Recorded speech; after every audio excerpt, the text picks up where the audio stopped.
Good morning. It's 6:45 on this Tuesday morning. I'm Nick Wilson. And I'm Ethan Foreman. Well, we saw rain overnight. Do we have to worry about any today, though? No, today should be out of the blue for the rainfall, but satellite and radar picture does show that rainfall that occurred overnight. You can see it flare up right around 8 or 9 p.m. right around Wayne or West Point, slowly moving to the east, and areas generally in southern Plymouth County and northern Woodbury County seem to have gotten the heaviest totals.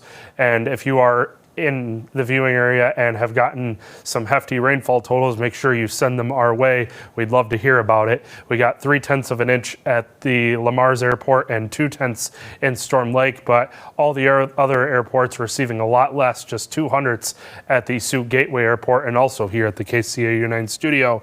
But we have some more wet weather on the way. I'll have those details coming up in your full forecast. Thanks, Ethan. Well, we're definitely grateful for whatever rain we can get as drought conditions continue to impact Siouxland crops.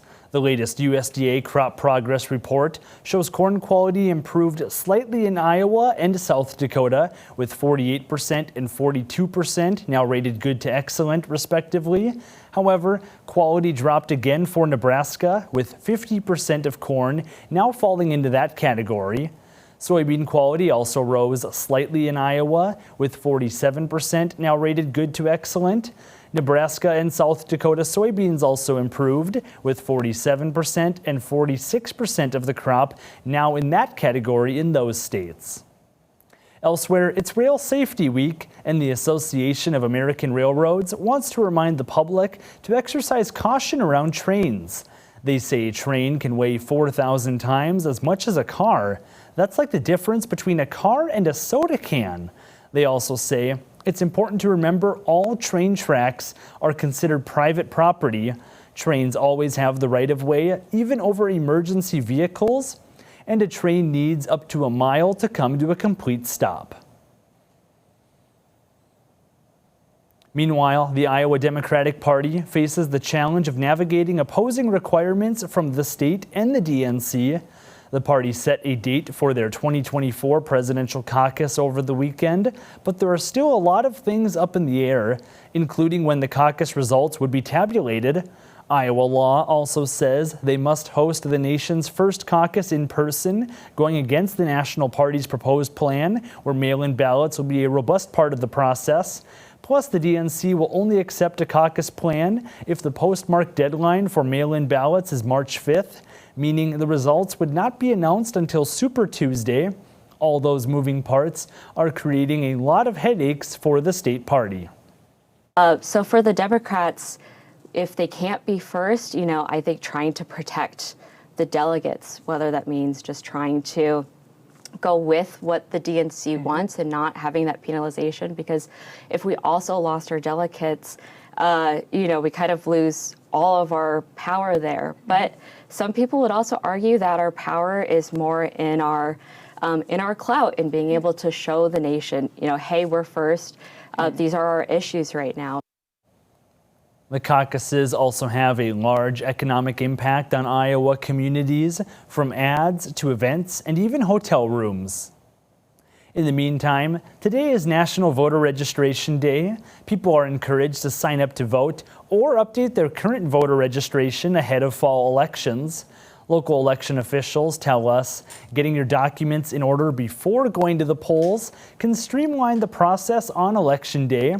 Woodbury County Commissioner of Elections, Pat Gill, says for the city primary election in October, there are about 45,000 people registered to vote. However, he only expects around 5,000 of them to actually vote. It would be a lot nicer if other people would participate, because we're just much better off if everybody that can participate does participate.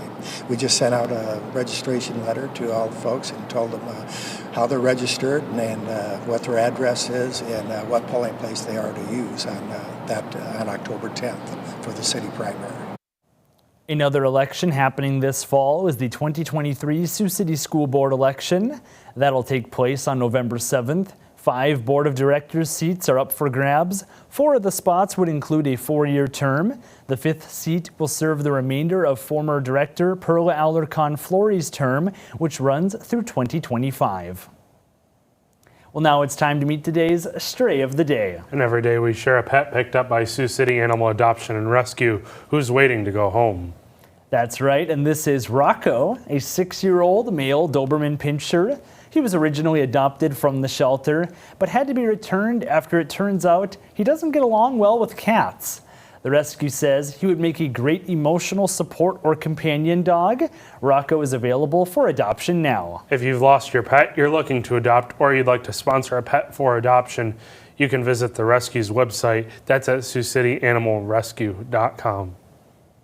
Rocco is a cute dog. He's got that long nose. Definitely cute, and I like the name too because if he's your companion, he's your rock. Well, there you go. And I don't know if Rocco would like these temperatures. Maybe a little too hot for him. Yeah, definitely going to be hot today and tomorrow, but we do see cooler weather on the way. I'll discuss that in a moment, but your satellite and radar picture shows those showers from last night moving well off to the east now, impacting areas like Des Moines and Ames and moving into middle parts of Iowa. We'll see that gradually move out as we head into the next couple of days, but then we'll see clearing skies as we head into this afternoon. Some more clouds develop into tonight, though, as this cold front approaches us, and that's going to give some clouds for many of us for the start of Wednesday. But you notice to the north and west, they have clearing, but they also are going to have a little bit of that smoke continue. As we head into Wednesday afternoon, that cold front actually retreats back to the north, and we see clearing skies once again for Wednesday afternoon and evening. As we head into Thursday, though, we see those clouds move back in for everybody as some showers and storms start to approach us Thursday night. Hot and sunny for today, though, with that sunrise coming at 7:10 this morning. Mostly clear and warm for tonight with a low at 60 degrees. That wind still out of the southeast, 5 to 10 miles per hour. Those highs climbing back into the mid 80s for Wednesday, low 80s for Thursday, before we see a very wet end of the week and wet weekend on the way for nature calls, and also the first day of fall occurring at 1:50 in the morning on Saturday. Then we slowly warm up into next week. Well, now we turn to sports, where there's more developments in the Iowa underage gambling investigation. Noah Sacco has the details in your morning sports wrap. Good morning, Siouxland. More plea deals have been made in the statewide sports betting investigation yesterday, as 4 former Hawkeye student athletes have pled guilty to underage gambling in the sports wagering probe. Those individuals are former Iowa wide receivers Arlen Bruce IV and Jack Johnson, former Iowa defensive back Reggie Bracey, and former Iowa basketball guard Aaron Eulis, who transferred to Nebraska in the offseason. Each was initially charged with tampering with records, a charge defined as an aggravated misdemeanor which could carry a 2-year prison sentence if found guilty. Instead, the state has dismissed the tampering charges, and each has pleaded guilty to the lesser charge of betting under the age of 21, which is a simple misdemeanor. Prosecutors have recommended a $645 fine for all 4 of the former Hawks. This charge is similar to that of 5 other former Iowa and Iowa State players who pleaded guilty to underage gambling, including former Cyclone football players Hunter Deckers and Jake Remsburg. This ends the criminal proceedings for those who have entered pleas. 12 schools make up the Great Plains Athletic Conference, but beginning this next academic year, the league will welcome its 13th member, as Waldorf University announced yesterday morning its move from the North Star Athletic Association to the GPAC. Located in Forest City, Iowa, Waldorf's move was made final following approval on September 12th from the GPAC Council of Presidents. The Warriors will become the league's newest member of the start of the 2024-25 academic year, integrating its 23 varsity sports into GPAC competition, joining its already affiliated men's and women's soccer programs. GPAC Commissioner Corey Westra released a statement on the addition of Waldorf, stating, quote, "We are excited to welcome Waldorf University to our conference as our 13th member. We've been impressed with the leadership of the university and are looking forward to having the Warriors join our league next year," end quote. Waldorf Director of Athletics Chad Gassman also stated, quote, "These are exciting times for Waldorf Athletics. The GPAC has a strong reputation for quality academics and stellar athletic competition," end quote.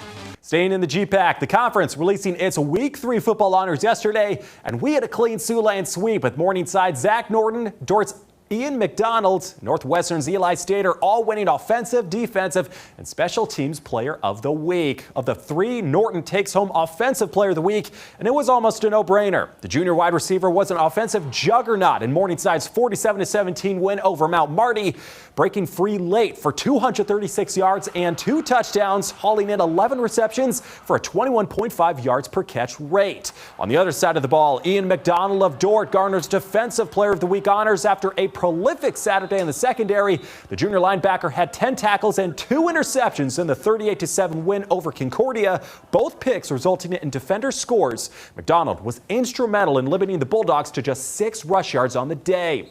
Ending with Eli Stater, who earned Special Teams Player of the Week. The junior kicker was 3 for 3 on field goals and 6 for 6 in PATs during Northwestern's 51-7 rout over Doane, splitting the uprights from 48, 47, and 26 yards out. Now to check at sports, you stay classy, Siouxland. Now let's take a look at this morning's top stories, what you need to know before you go. Sioux City Council members spent about an hour in a closed session last night trying to settle a dispute between a developer and a property owner. About a month ago, City Council issued a stop work order against Lieber Construction after members of the Bertrand family expressed issues with how Lieber was depositing dirt from a project along 28th Street on the city's north side. The Bertrands complained that grading work was causing harm to a nearby aquifer and artesian wells on their family's property. After that closed session and a 3-0 vote, Lieber received the green light to continue dirt work at the site, but with 2 requirements. Mr. Lieber needs to pull back 50 feet away from the boundary of the Bertrand property.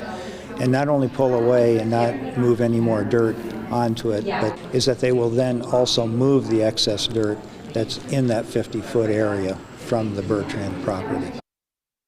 Council members Alex Waters, Julie Shaner, and Matthew O'Kane cast votes allowing the work to continue. Dan Moore and Mayor Bob Scott both abstained from the vote and did not participate in the closed session. Another unrelated project by Lieber Construction also remains alive after the council voted 4-0 with 1 abstaining in support of a development concept plan by Lieber to build a 133-unit subdivision with single-family residences and townhomes. The proposal is expected to get a 3rd reading at next week's council meeting. And finally, a familiar storefront on historic 4th Street is expecting an update.